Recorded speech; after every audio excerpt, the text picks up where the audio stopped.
ও দিদি, হ্যাঁ বলুন। সেট টু সেট কাপড় কেমনি বাজে?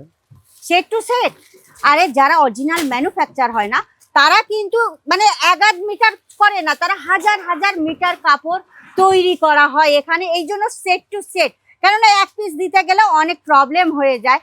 তারপরে কি বলুন তো, এখানে সিঙ্গেল পিস নিতে গেলে আপনাদের বেশি দামে পড়বে, আর সেট টু সেট নিলে কি হবে, আপনাদের দামেও কম পড়বে, আপনাদের মার্জিনটা বেশি থাকবে।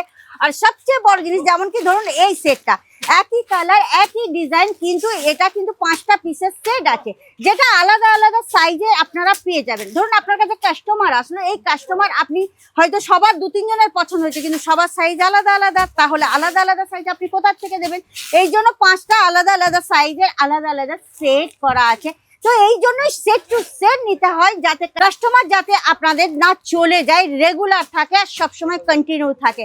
যদি আজমিরা ফ্যাশনে আপনারা ভিজিট করতে চান আর এখানকার কালেকশন বাল্ক হিসাবে নিতে চান, তাহলে অবশ্যই কিন্তু আজমিরা ফ্যাশনের ভিজিট করুন, না হলে স্ক্রিনে নম্বর চলছে, ওখানে কন্ট্যাক্ট করুন।